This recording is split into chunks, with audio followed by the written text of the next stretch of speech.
नमस्ते। आप सभी का स्वागत है एक बार फिर से हमारे इस प्यार से परिवार नवोदय वाले 2.0 में।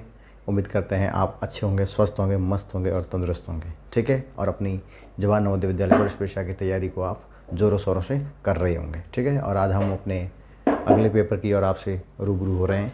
तो हमारा अगला पेपर रहेगा पेपर नंबर 12, जो से आप और हम मिलके सॉल्व करेंगे, ठीक है ना।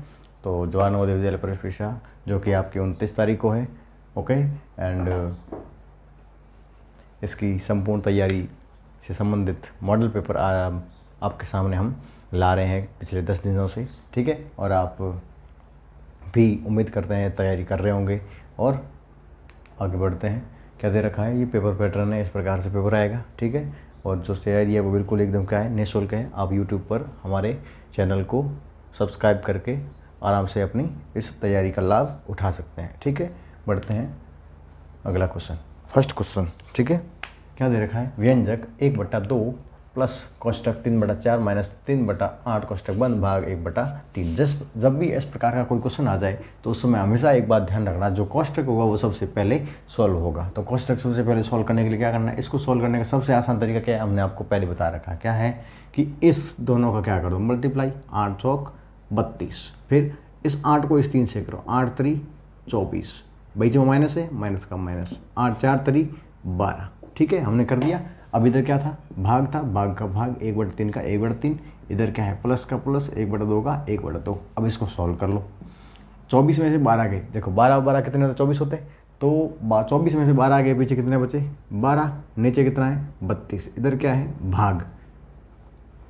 फिर इधर क्या है, प्लस का 1/2, प्लस का 1/2। अब देखिए यहाँ पर क्या है, 1/3। अब इसको सॉल्व करेंगे, या फिर आप सीधा देखिए।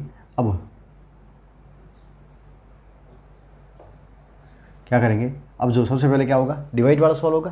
तो डिवाइड वाला पहले सॉल्व करेंगे। तो 12/32 डिवाइड कैसे बोल जाएगा, मल्टीप्लाई। तो सामने वाला क्या हो जाएगा, उल्टा हो जाएगा, 3/1 हो जाएगा। क्या हो जाएगा, 3/1 हो जाएगा, ठीक है। और प्लस का 1/2 का 1/2। अब देखिए कौन सा इससे डिवाइड हो रहा है, इन दोनों में देखिए अब क्या करेंगे, मल्टीप्लाई करेंगे। तो देखो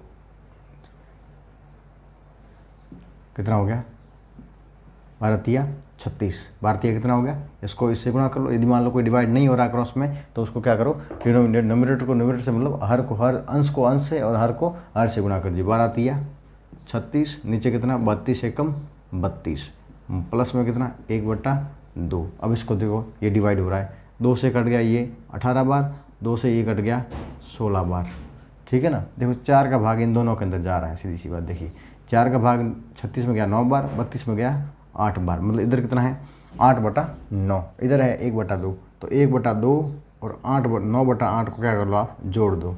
तो जोड़ेंगे तो देखो वापस वही कंडीशन, क्या आएगा हमारा, 8 दूनी 16, फिर 8 एकम 8, 9 दूनी 18, 18 और 8 कितने हो गए, 26/16। और 16 का भाग कितनी बार गया, एक बार। पीछे कितना बचेगा, 4 ये और 6 वो, 10, 10/16। अब 2 का भाग इसमें गया 5 बार, 2 का भाग इसमें गया 8 बार। तो 1/6 5/8 क्या रहेगा, इसका हमारा आंसर रहेगा 1/6 5/8, ऑप्शन नंबर डी, ठीक है। इसका आंसर क्या हो जाएगा, ऑप्शन नंबर डी, ठीक है। बढ़ते हैं हमारे अगले क्वेश्चन की तरफ। क्या दे रखा है, यदि 832 को क्रमशः 1/2, क्या दे रखा है, रेशियो दे रखा है 1/2, रेशियो 1/3, रेशियो 1/4 में दे रखा है कि अनुपात में बांटा जाए तो पहला हिस्सा कितना होगा। मतलब इसका हमको फाइंड करना है कि भाई ये हिस्सा कितना है। तो ये टोटल कितना है, ये टोटल कितना है, 832 रुपये है, जो भी है 832 रुपये है। अब सबसे पहले आपको ये करना है, इस रेशियो को क्या करना है, सिंपल नंबर में लाना है। फ्रैक्शन से किस में लाना है, सिंपल नंबर में लाना है। तो सिंपल नंबर में कैसे लाएंगे, ये 2 3 और 4 का क्या लो, एलसीएम लो। 2 3 और 4 का एलसीएम लेंगे, कितना आएगा, 2 का दिया 1 3, 2 का दिया 2 1, 3 का दिया 1 1, 3 दूनी 6, 6 दूनी 12, मतलब इसका एलसीएम कितना आ जाएगा, 12 आ गया। अब क्या करेंगे, जो ये एलसीएम आएगा ना 12, इस एलसीएम से क्या करोगे, 1/2 को क्या करो, गुणा करो। कितना आ गया, 12 से 2 से 6, 12 कितनी बार कटे, 6 बार। इधर आ गया 6, फिर 1/3 को वापस 12 से गुणा करो, 3 से कितनी बार कट गया 4, तो ये 4 आ गया। फिर 1/4 को 12 से गुणा करो, 4 से 12 कितनी बार कटा 3 बार, तो यहाँ 3 आ गया। मतलब हमारा रेशियो कितना आ गया अकॉर्डिंग टू रेशियो क्या है हमारा, इस फ्रैक्शन को जब हम रेशियो में बदला 6:4:3 आ गया। अब इसने क्या बोला था, इन तीनों का योग कितना है 832, ठीक है। अब हमको क्या बोला है, तो अब देखो रेशियो अकॉर्डिंग कितना योग है पहले वो जोड़ देते हैं, तो इसको इसे जोड़ दो, इसको इसे जोड़ दो, 6 और 4 10, 10 और 3 13 हो रहा है, ठीक है। अब हमको कौन सा भाग निकालना था, पहला भाग, तो पहला भाग कौन सा 6 है, तो 6 किस में से है 13 में से, तो 6/13। अब 6/13 किसका भाग है ये 832 का, तो 832 से क्या कर लो इसका गुणा कर लो, 832 का 6/13 निकालना है, ठीक है। तो अब देखिए 13 का भाग क्या इसमें जा रहा है, चेक कीजिए, 13 छके 78, 13 छता 78, 78 5 52, 13 जा रहा है, 13 छके 78, पीछे बच गया 5, 5 और 2 कितने 52, 13 चौक 52, 64 आ गया। अब 64 को 6 से गुणा कर लीजिए, 6 चौक 24 का 2, 4 हासिल का 2, 6 36 और 2 38, 384। जो एक भाग आएगा वो किसका कितना आ जाएगा इसका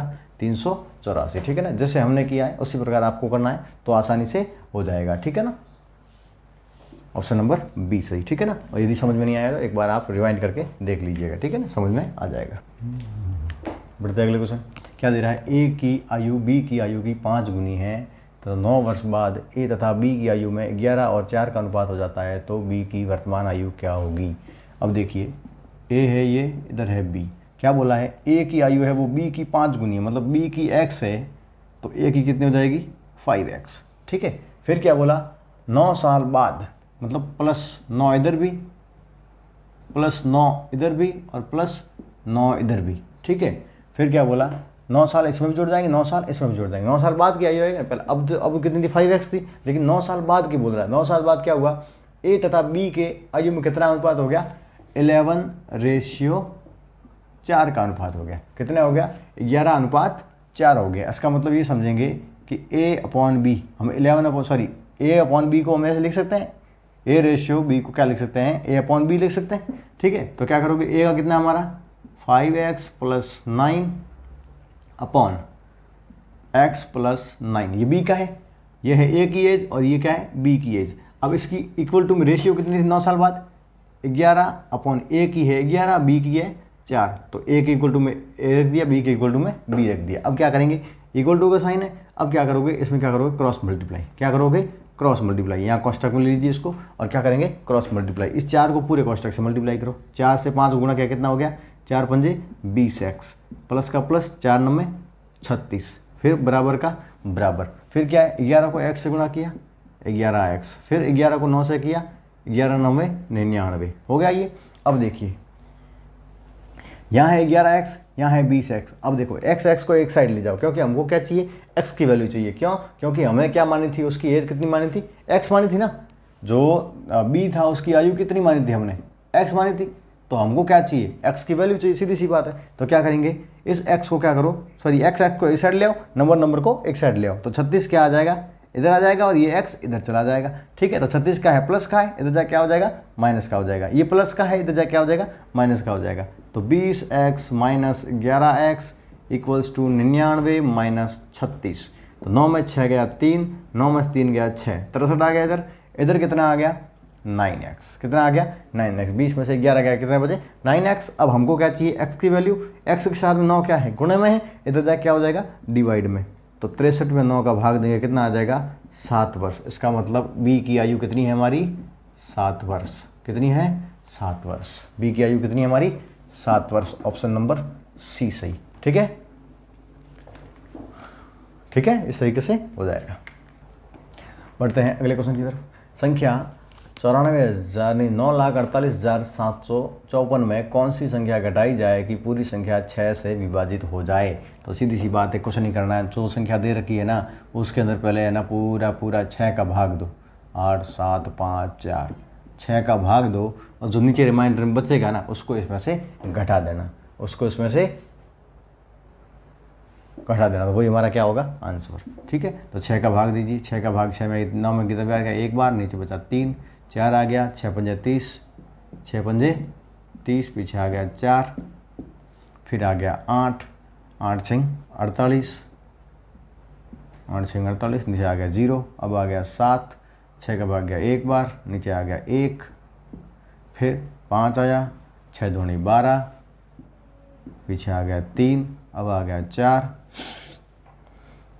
6 पंजे 30, नीचे कितना आ गया 4। इसका मतलब इस संख्या में यदि इस संख्या के अंदर जब हमने 6 का भाग दिया तो रिमाइंडर कितना बचा 6। तो इस संख्या के अंदर 6 का भाग देते यदि 0 आता, इसका मतलब क्या होता है, इस संख्या के अंदर पूरा पूरा भाग जाता।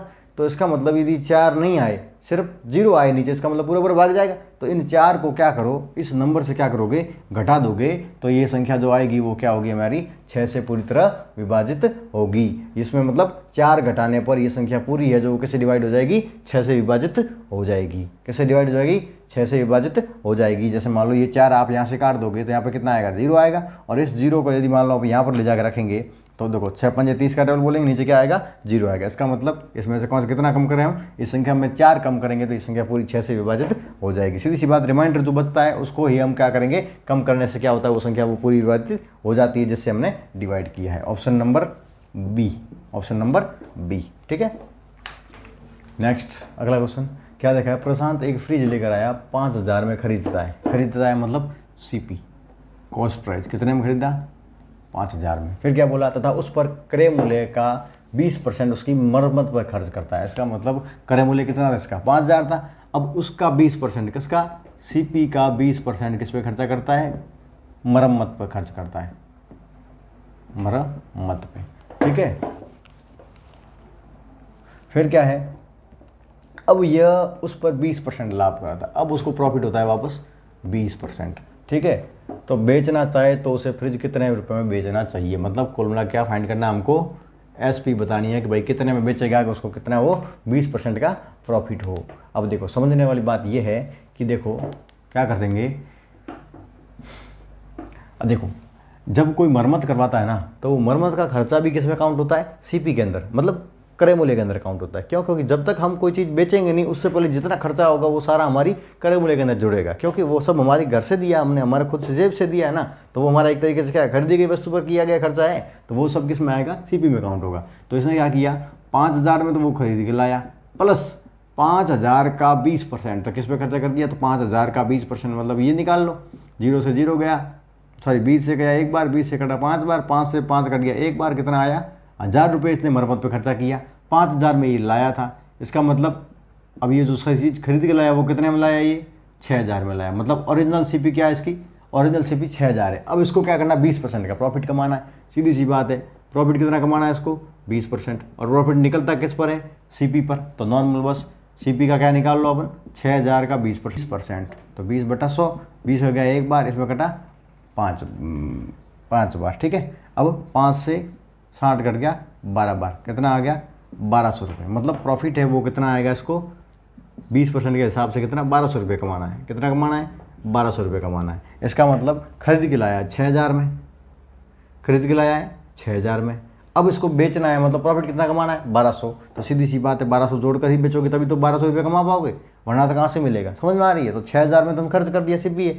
तो हमेशा एसपी निकालने का फॉर्मूला होता है, एसपी निकालने का फॉर्मूला होता है, जब प्रॉफिट दिया हुआ हो तो सीपी प्लस प्रॉफिट, और यदि मान लो लॉस दिया हुआ हो तो सीपी माइनस लॉस करोगे तो हमारी क्या आ जाएगी, एसपी आ जाएगी, सेलिंग प्राइस आ जाएगी। तो इसमें क्या करोगे, इसको जोड़ दोगे, 0 का 0, 2 का 2, 0 का 0, 2 का 2, 6 और 1 7, 7200 आंसर हो जाएगा। ऑप्शन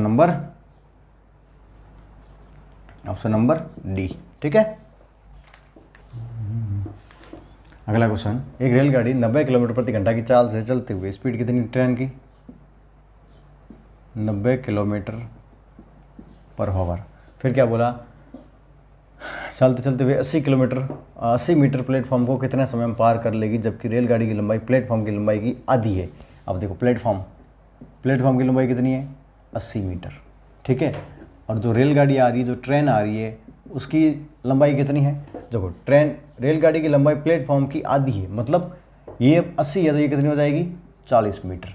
मतलब हमारे पास में ट्रेन और प्लेटफॉर्म दोनों की लंबाई आ गई, और ट्रेन की स्पीड भी हमारे पास में है। तो अब कितने समय में ट्रेन ये पार करेगी, ये फाइंड करना है। तो सो सिंपल, देखो क्या करना है, स्पीड दिया हुआ है, डिस्टेंस दिया रखा है, ट्रेन का डिस्टेंस दे रखा है, प्लेटफॉर्म का डिस्टेंस दे रखा है, दूरी दे रखी है। तो हमें क्या फाइंड करना है, समय, ठीक है, पार करने में लगा समय, पार करने में लगा समय। क्या फॉर्मूला होता है, दूरी बटा स्पीड, दूरी बटा चाल, ठीक है। अब दूरी कितना है, एक है 80 प्लस 40 मीटर। नीचे देखो, अब समझने वाली बात है, चाल कितनी है, 90 किलोमीटर पर आवर। यहाँ पर जो डिस्टेंस है वो किस में, मीटर में, यहाँ जो चाल है वो किस में, किलोमीटर में। तो सबसे पहले क्या करोगे, इस चाल को जो 90 किलोमीटर पर आवर है, इसको पहले हमें किस में बदलना पड़ेगा, क्योंकि जो टाइम आएगा वो हमारा किस में आएगा, सेकंडों में आएगा, क्योंकि एक प्लेटफॉर्म को ट्रेन कितने टाइम पार करती है, सेकंडों में पार करती। तो जो हमारा टाइम आएगा वो किस में आएगा, सेकंड में आएगा। जो दूरी दी हुई हमारी किस में, मीटर में। इसका मतलब हमको किलोमीटर को किस में बदलना पड़ेगा, मीटर पर सेकेंड में बदलना पड़ेगा, मीटर पर सेकंड में बदलना पड़ेगा। तो मीटर पर सेकंड में बदलने के लिए फॉर्मूला क्या होता है, वही हमने पहले ही बता रखा है। 90 को किससे गुणा करोगे, 5/18 से करोगे, 18 पंजे 90, 5 पंजे 25। इसका मतलब 25 मीटर पर सेकंड क्या आ गई, इसकी स्पीड आ गई। तो देखो अब 25 का दे दो इसमें भाग, अब 40 और कितने हो गए, 120 बटे में 25, 120 बटे में 25। अब इसको देखो 5 से कट गया ये 24 बार, और ये 5 से कट गया 5 बार, नीचे कितना आ गया 24/5, 24/5, ठीक है। अब इसको सॉल्व कर लीजिए, 5 चौक 20, पीछे बच गया 4 पॉइंट, आया 0, 8 पंजा 40, 4.8 सेकेंड कितना लगा, 4.8 सेकेंड समय लगा उस ट्रेन को इस प्लेटफॉर्म को पार करने में, ठीक है। 4.8, ऑप्शन नंबर ए सही, ठीक है। बढ़ते हैं अगले क्वेश्चन की तरफ। क्या देगा, संख्या 8,32,543 में 4 का स्थानीय मान।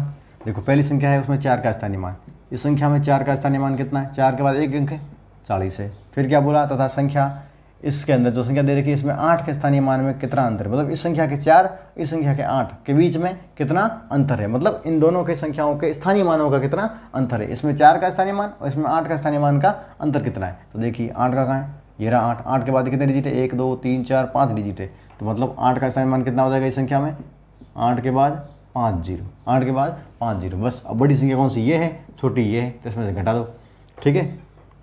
तो क्या करेंगे, 8 के पीछे 5 0 माइनस क्या करोगे 40, 0 का 0, 10 में से 4 गया 6, 9 का 9, 9 का 9, 9 का 9 और 7 का 7, कितना आ गया 7,999,60, 7,999,60, 7,999,60, option number A, option number A, ठीक है ना। ये क्या करना है, यहाँ पे घटाना था, ठीक है, क्या करना था, घटाना था, ठीक है ना।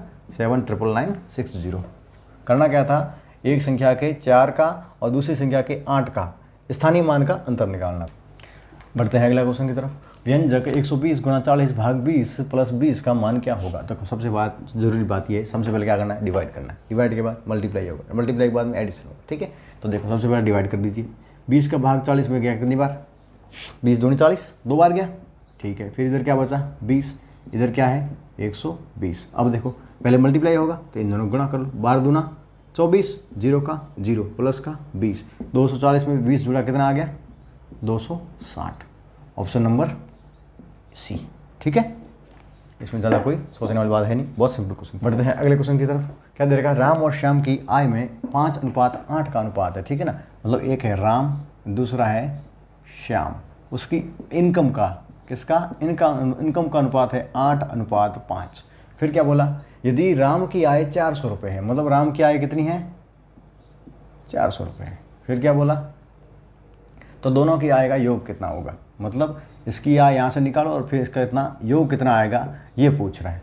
क्या पूछ रहा है, इन दोनों की आय का योग कितना होगा, ये पूछ रहा है। मतलब हमको ये नहीं पता है कि श्याम की आय कितनी है, लेकिन हमको ये तो पता है ना कि भाई राम की कितनी है। तो राम की रेशियो के अकॉर्डिंग तो है 8 और इतनी है, ये रियल में है 400, रियल में कितनी है 400। इसका मतलब 8 से 400 कैसे हुआ होगा, किससे गुणा किया तब 8 से 400 हुआ, तो हमने किससे गुणा किया होगा। देखो 8 से 40 कैसे हो सकता है, 5 से गुणा करने पे। तो सोचो 5 की जगह 0 लगा दिया, तो 8 पंजे 40 और 0 का 0, इसका मतलब 8 को हमने 50 से गुणा किया तब 400 हुआ।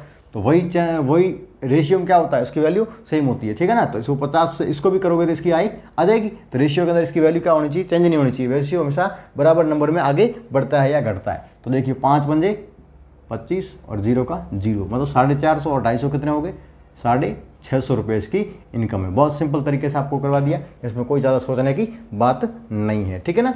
ऑप्शन नंबर बी सही हो जाएगा, ऑप्शन नंबर बी सही हो जाएगा, ठीक है ना।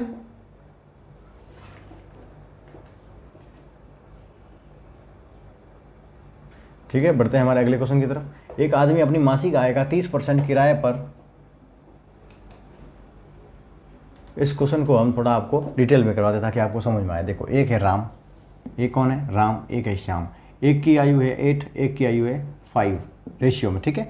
और राम की आय दे रखी है हमको, राम की कितनी दे रखी है 400। हमें पूछा है दोनों की, राम और श्याम की, दोनों का आय का योग कितना है ये बताओ। तो हमने मान लिया, हमको नहीं पता था, हमने मान लिया राम की आय है 8x, श्याम की है 5x, ठीक है।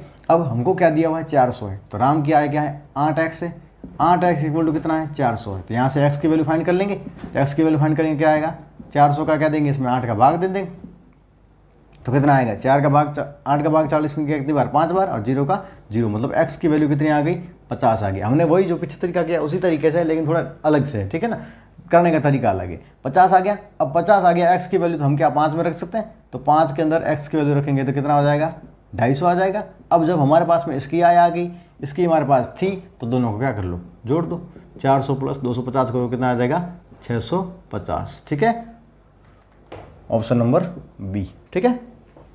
Next question number 50। एक आदमी अपनी मासिक आय का 30% किराए पे खर्चा करता है, रेंट पे कितना करता है 30%। फिर क्या बोला 40% राशन पे खर्चा करता है, 40% राशन पे करता है, राशन मतलब किराने पे, ठीक है ना, किराना घर पे जो सामान लाते हैं वो वाला, ठीक है।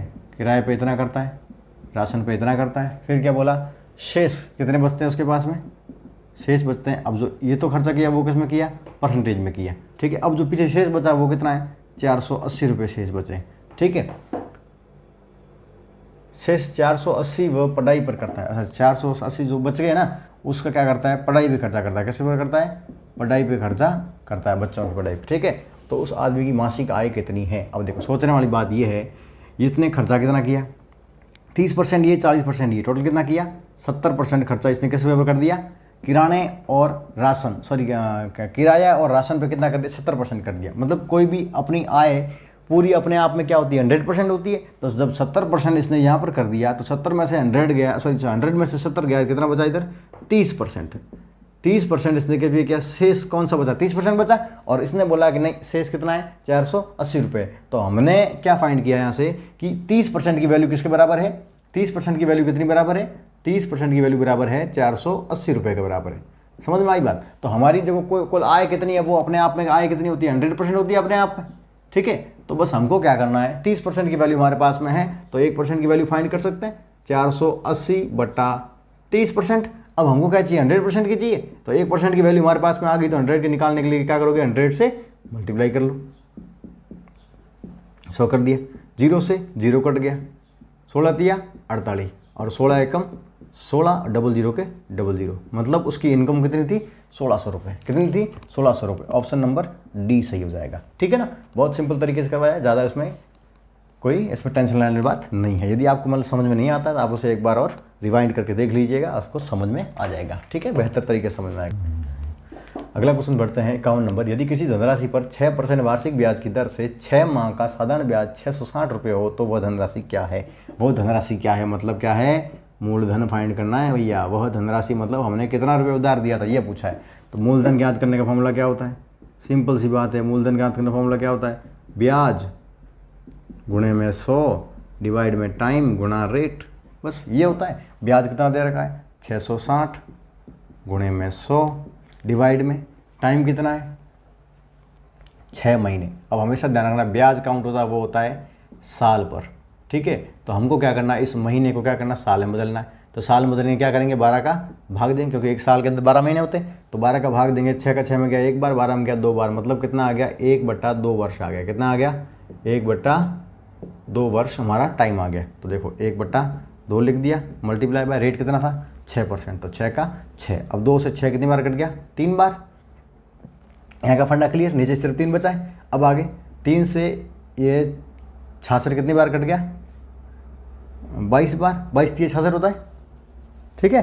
कितनी बार कटा 22 बार। 3 का भाग 6 में कितनी बार गया 2 बार गया, 3 का भाग वापस 2 बार गया, फिर 0 का 0 मतलब 220 आ गया। अब इधर 220 है, इधर कितना ये 100 है, तो 220 गुणे में 100।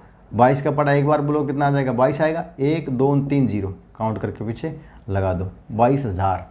क्या आंसर होगा इसका 22,000 वो धनराशि थी जिसको इसने 6% ब्याज पर 6 महीने के लिए उधार दिया और उसको कितना ब्याज मिला 660 रुपये ब्याज मिला। ठीक है ना, ऑप्शन नंबर सी।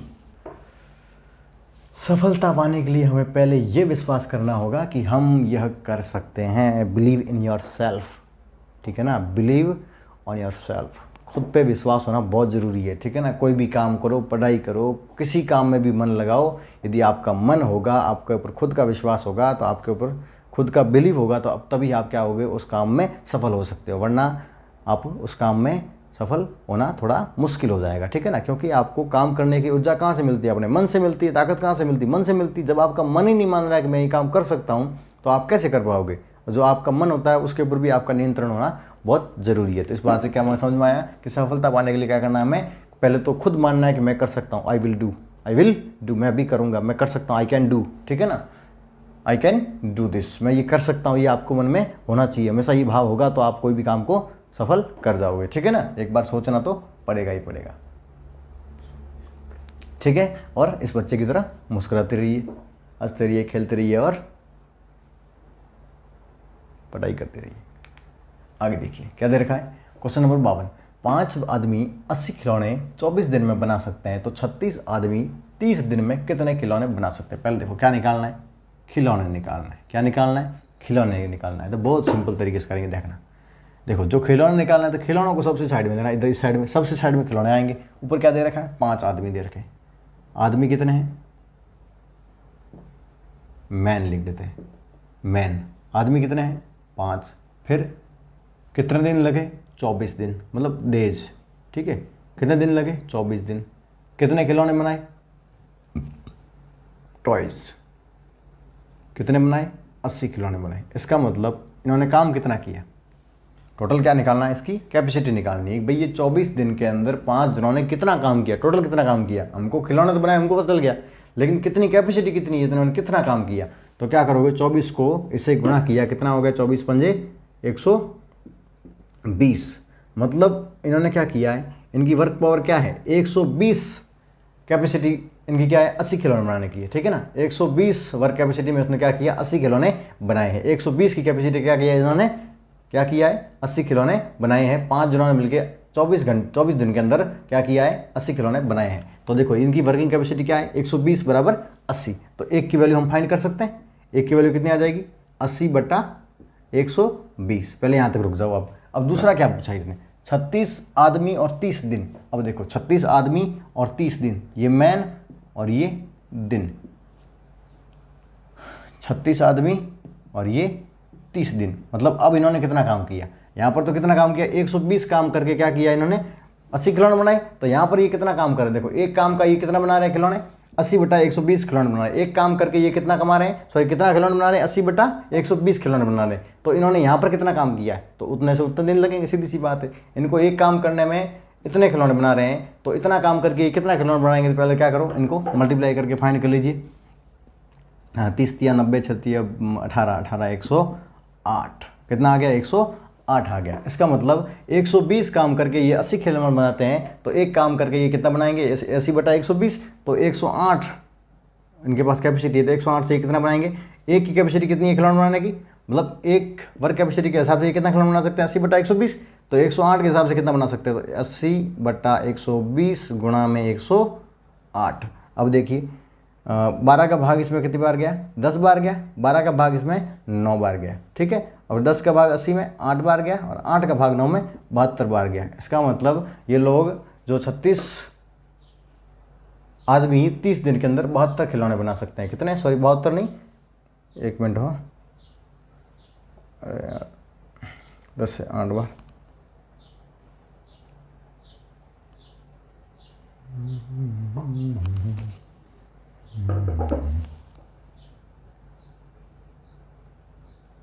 अच्छा 1080 होगा। कितना हो जाए इनका 1080 होगा। ठीक है, तो यहाँ 0 आ जाएगा, 1 8 9 72 और 0 लग जाएगा पीछे, कितना हो जाएगा 720। 720 ऑप्शन नंबर बी सही हो जाएगा। ठीक है, तो देखो इस तरीके से आप इसको कर सकते हैं। ठीक है ना, ठीक है ना, जो निकालना हो उसको इस साइड रखना, बाकी सबको इधर रखना। ठीक है, जैसे देखो 5 आदमी कितने दिन में कर सकते हैं, 24 दिन में कितने खिलौने बना सकते हैं, 80 खिलौने बना सकते हैं। ठीक है, 5 आदमी 24 दिन में, मतलब कुल काम कितना हुआ, 24 पंजे 120, मतलब 120 काम करके ये 80 खिलौने बनाते हैं। तो एक काम करके निकाल कितना बनाएंगे, ये 180 बटा 120, सॉरी 80 बटा 120। अब ये एक काम करके इतने खिलौने बना रहे हैं, तो ये टोटल काम कितना कर रहे हैं बाद में, ये 36 आदमी 30 दिन काम कर रहे हैं। तो इतना 36 आदमी 30 दिन काम कर रहे हैं, इसका मतलब कुल काम कितना कर रहे हैं, 36 दिया 108 और 0 का 180, मतलब 180 काम, 1080 काम करके ये कितना कमाएंगे, सॉरी कितने खिलौने बनाएंगे। तो 80 बटा 120 क्या है, एक काम के खिलौने, एक काम करके ये 80 बटा 120 खिलौने बना सकते हैं। तो हम 1080 काम करके कितना खिलौने बना सकते हैं, तो 1080 काम करके ये कितने बना सकते हैं। तो 12 का भाग एक में गया, एक बार 0 आ गया, 12 से कट गया ये 9 बार 90 आ गया।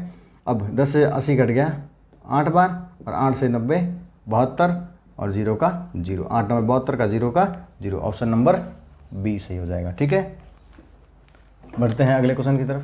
दो संख्याओं का महत्तम समावर्तीय 145 तथा लघुत्तम समावर्तीय महत्तम समावर्तीय का 15 गुना है, तो पहली संख्या इतनी है तो दूसरी संख्या निकालो। देखो इसमें देखो थोड़ा डिफिकल्ट है, आपको थोड़ा कन्फ्यूजन करने के लिए दिया हुआ है। ठीक है ना, समझने वाली बात ये कि क्या दे रखा है, पहले देखो एचसीएफ दे रखा है, क्या दे रखा है, एचसीएफ दे रखा है, मतलब मसअप दे रखा है, कितना दे रखा है 145 दे रखा है। फिर क्या बोला इसने, लघुत्तम महत्तम समावर्ती का 15 गुना है, तो जो एलसीएम है वो क्या है, इस एचसीएफ का 15 गुना, मतलब 145 गुना 15 ये है। ठीक है, तो इससे उसका गुणा कर लो।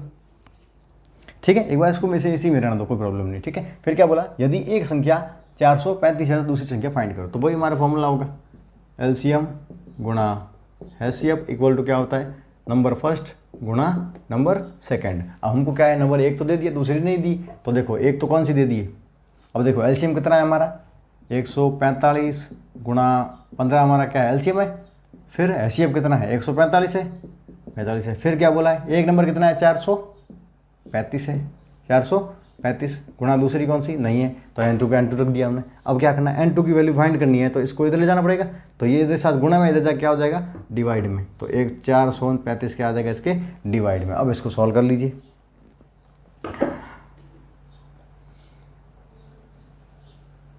अब 145 से 435 कितनी बार कट गया, 3 बार, कितनी बार कट गया 3 बार। ठीक है ना, 3 का भाग पूरा गया 145 का, देखो 145 से 100 का भाग गया 300 बार, फिर 45 45 90 90 100 90 और 45 135, 300 और 135 कितने में 435। ठीक है, तो 145 का भाग 435 के अंदर 3 बार गया।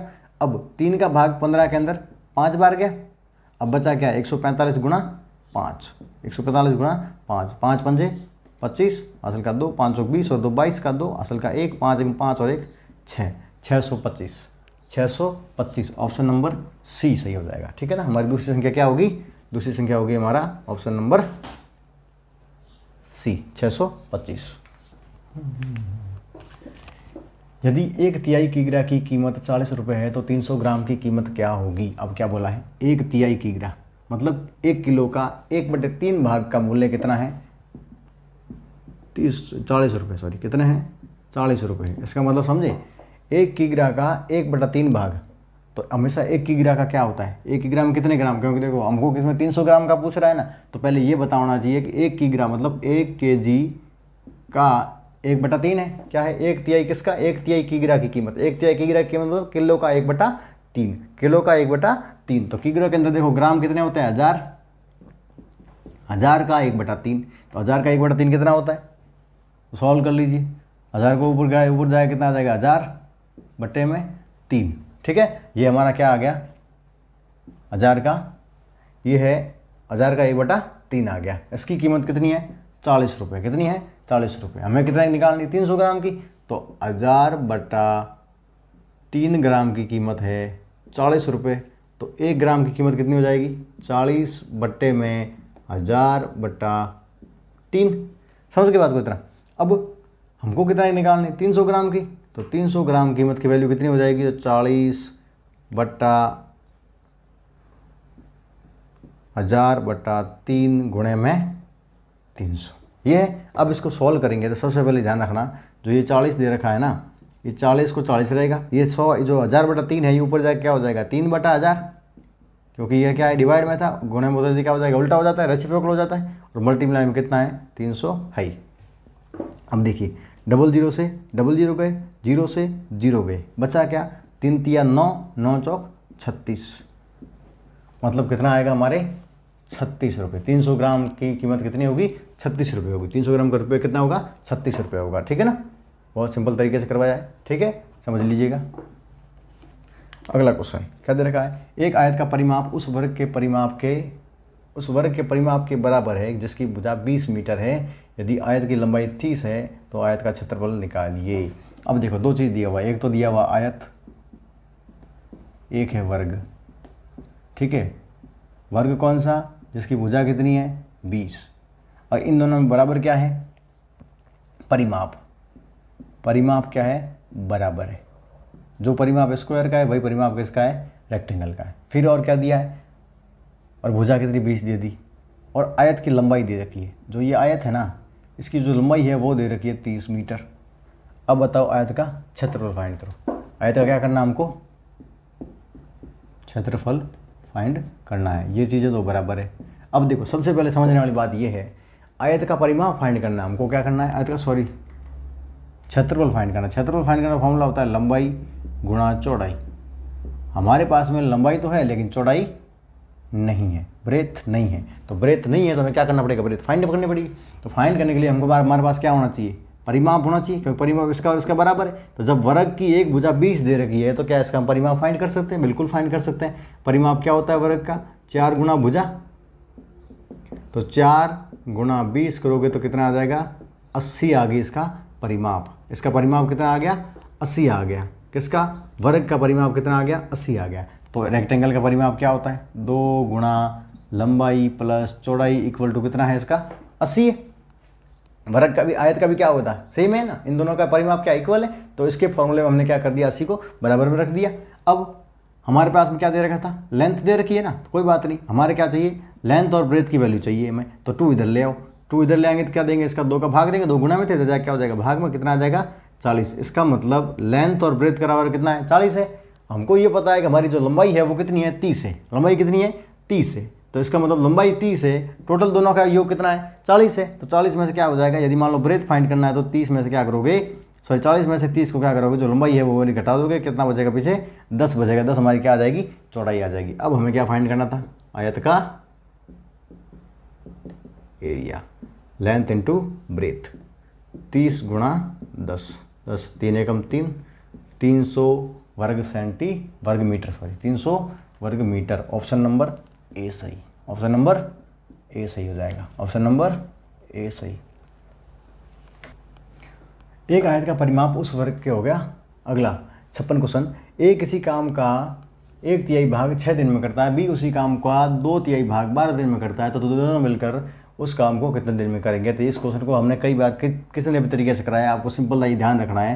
पहले ये निकालना पड़ेगा कि ए 1 दिन में कितना काम करता है, बी 1 दिन में कितना काम करता है, फिर दोनों के काम को दोनों 1 दिन में कितना काम करेंगे वो जोड़ देंगे, फिर उसको क्या कर लोगे रेसिप्रोकल कर दोगे, क्या आ जाएगा उसका दिनों की संख्या आ जाएगी। ठीक है, तो देखो ए कितना क्या है, ए किसी काम का 1/3 भाग मतलब 1/3 भाग काम, ठीक है 6 दिन में करता है, मतलब 6 दिन में कितना काम करता है 1/3 काम करता है। तो 1 दिन में कितना करेगा 1/3 बट्टे में क्या करेगा 6।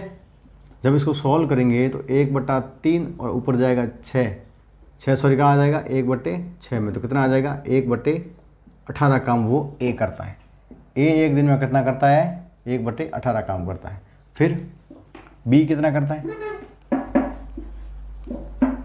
बी क्या करता है उसी काम को कितना 6 दिन में करता है, तो बी उसी काम को 12 दिन में, मतलब 12 दिन में वो कितना काम करता है 2/3 काम करता है। तो 1 दिन में कितना करेगा 2/3 बट्टे में 12। इसको सॉल्व करेंगे तो 2/3 गुणा 1/12, क्योंकि ऊपर जाके डेसिमल क्या हो जाएगा उल्टा हो जाएगा। जैसे मान लो इसके नीचे मान लिया हुआ 1 है, ऊपर जाके क्या हो जाएगा 1/12 हो जाएगा। 2 से कट गया 6 बार, 1 का गुणा किया 1, 6 × 18, मतलब बी भी क्या करता है 1/18 काम करता है। कितना काम करता है 1/18 काम करता है। मतलब ये दोनों मिलकर 1 दिन में कितना करते हैं, दोनों 1 दिन में कितना काम करते हैं, तो 1/18 प्लस 1/18 इक्वल टू करेंगे कितना आएगा, नीचे डिनोमिनेटर क्या सेम है तो ऊपर वाले जुड़ जाएंगे, नीचे वाला रहेगा सेम। मतलब ये दोनों मिलके एक दिन में कितना काम करते हैं, 1/9 काम करते हैं। मतलब ये कितना करते हैं, 1/9 काम एक दिन में करते हैं, वो भी दोनों। एक दिन में दोनों कितना काम करते हैं, 1/9 काम करते हैं। तो सिंपल सी बात है, दिनों की संख्या निकालनी है तो कुछ सोचने की जरूरत नहीं है, 1/9 को उल्टा कर दो, 9 दिन। कितना आंसर आ जाएगा, 9 दिन इसका आंसर हो जाएगा, ऑप्शन नंबर बी। ठीक है, करना चाहो तो दिनों की संख्या निकालने का फॉर्मूला क्या होता है, पूरा काम देखो, नंबर ऑफ डेज निकालने फॉर्मूला क्या होता है, टोटल वर्क बटे में एक दिन का काम। टोटल वर्क कितना है, 1 है अपने आप में, और एक दिन का काम कितना है, 1/9। दोनों मिलकर एक दिन में कितना करते हैं, 1/9। जब इसको वापस सॉल्व करोगे 1/1, 9 ऊपर जाके उल्टा हो जाएगा, 9/1 हो जाएगा। 9 को गुणा 9 से करोगे, फिर 1 का भाग 9 में दोगे, आंसर कितना आएगा, सीधी सी बात है 9 आंसर आ जाएगा। ठीक है ना, तो इसमें कुछ सोचने की जरूरत नहीं है, ऑप्शन नंबर क्या हो जाएगा, बी सही हो जाएगा। बढ़ते हैं अगले क्वेश्चन की तरफ।